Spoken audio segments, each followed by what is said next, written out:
तो dragon ball डाइमा का episode 9 आ चुका है। वेजिटा भी डीमन रेल्म में पहुंच गया है। नया माजिन बू पैदा हो गया है, जिसे देख के ऐसा लगता है कि ये फ्रीजा के मामा का लड़का है। जो ड्रैगन बॉल गोकू के पास थी वो चोरी हो जाती है। तो बिना देरी करे सीधा एक्सप्लेनेशन और ब्रेकडाउन शुरू करते हैं एपिसोड 9 का। गोकू और उसके दोस्त जा रहे होते हैं सेकंड डीमन वर्ल्ड की तरफ। यहाँ गोकू बहुत ज्यादा फेमस हो चुका होता है, तो उसका हुलिया थोड़ा सा बदलने की जरूरत पड़ती है। तो उसे पांजी एक अजीब सी पिंक कलर की टोपी पहना देती है और ड्रैगन बॉल को भी एक साइड बैग में रख दिया जाता है। फिर सारा सामान इकट्ठा करके गोकू वाली कंपनी पहुंच जाती है होटल में। अब यहाँ गोकू को अपनी टोपी से बहुत ज्यादा इचिंग हो रही होती है और वो खुजलाते खुजलाते परेशान हो जाता है, जिसके बाद वो अपनी टोपी को ही उतार देता है। पेंजी उसे ये सब करते हुए देख लेती है और जल्दी से उसे दोबारा से टोपी पहनने को कहती है, लेकिन बहुत देर हो गई होती है क्योंकि दो चोर जो वहीं पर बैठे हुए थे उन्होंने गोकू को आइडेंटिफाई कर लिया था उस बंदे के रूप में जिसने टामागामी को हरा दिया है और अब उसके पास ड्रैगन बॉल है। और जिस साइड बैग में गोकू ने ड्रैगन बॉल रखी हुई थी वो भी बिल्कुल ड्रैगन बॉल का ही शेप ले चुका था। तो किसी चोर की नजर उस पर पड़ना बिल्कुल भी बड़ी बात नहीं थी। अब थोड़ी ही देर बाद वो चोर थोड़ा सीन क्रिएट करते हैं और जैसे ही सारे लोग हॉल में जाते हैं वो दो चोर उस ड्रैगन बॉल को लेके गायब हो जाते हैं। अब सब लोग बहुत परेशान थे, तभी पेंजी अपना डिवाइस निकालती है और सबको बताती है कि उसने ड्रैगन बॉल वाले बैग में जीपीएस लगाया हुआ है, जिसकी मदद से वो चोरों को बहुत जल्दी ढूंढ लेंगे।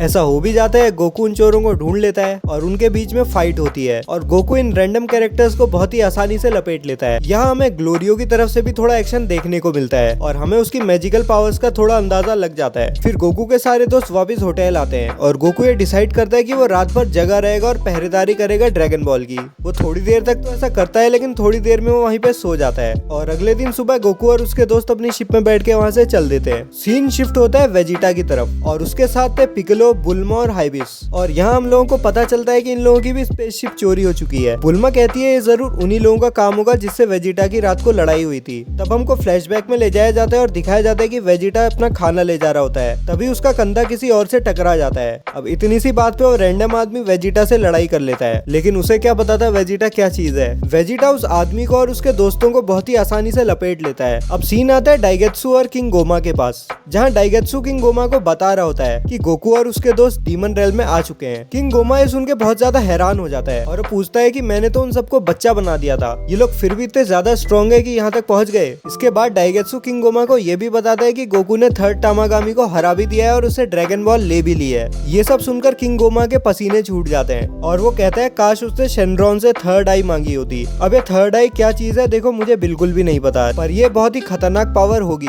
मुझे तो लग ही रहा है कि होगी। क्या पता हमको ये शो खत्म होते होते ये पावर भी देखने को मिल जाए। तो सब्सक्राइब कर लो, पूरा शो कवर करेंगे साथ में। यहाँ सीन शिफ्ट होता है और फाइनली 9 एपिसोड्स के इंतजार के बाद हमको गोकू और वेजिटा एक साथ देखने को मिलते हैं। वेजिटा गोकू से लिफ्ट मांगने की बात करता है, तभी गोकू उन्हें बताता है कि उनकी शिप में वो लोग फिट हो ही नहीं सकते और गोकू वेजिटा एंड कंपनी को वहीं छोड़ के वहाँ से चल देता है। और ये देख करके वेजिटा आग बबूला हो जाता है, उसे बहुत ज्यादा गुस्सा आ जाता है। तभी जिससे वेजिटा की लड़ाई हुई थी वो अपने कुछ दोस्तों को लेके वेजिटा के पास पहुंच जाता है और वेजिटा कहता है चलो बढ़िया है, हाथ साफ करने का मौका मिल जाएगा, थोड़ा गुस्सा निकाल लूंगा और क्या है। और वेजिटा उनकी बहुत बढ़िया से सुताई करता है, बहुत बढ़िया से मतलब बहुत बढ़िया से सुताई करता है, पूरा गुस्सा उन्हीं पे निकालता है। और पिकलो भी थोड़ा मोड़ा हाथ साफ कर ही देता है और थोड़ी देर बाद वो बेचारे सब जमीन पर पड़े होते हैं। यहाँ से सीन जाता है अरिंसू के पास, जो जैसा कि तुम्हें पता ही है नया माजिन बू बनाने में लगी हुई होती है। वो जो विच होती है वो बड़ी सी कढ़ाई में माजिन बू का काढ़ा बना रही होती है और उसमें एक साइबरमैन सीड भी पड़ती है। अब ये साइबरमैन क्या होते हैं देखो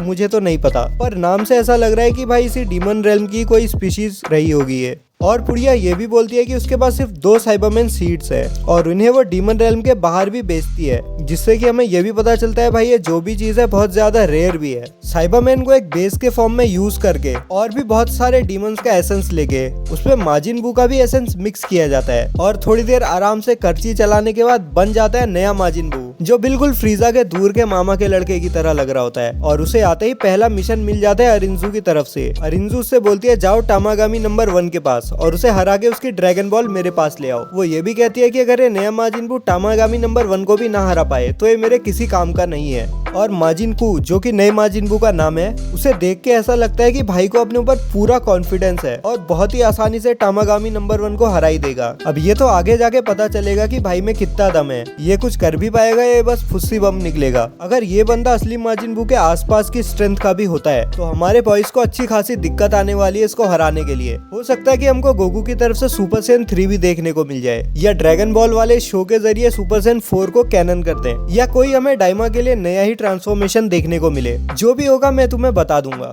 तो सब्सक्राइब कर लो। पिछला एपिसोड नहीं देखा है तो उसको भी मैंने एक्सप्लेन किया है, मेरे चैनल पे जाके देख सकते हो। और भी बहुत सारी इंटरेस्टिंग वीडियोस हैं इस चैनल पे, तो उन्हें भी चेकआउट जरूर कर लेना। मिलते हैं नेक्स्ट एपिसोड में।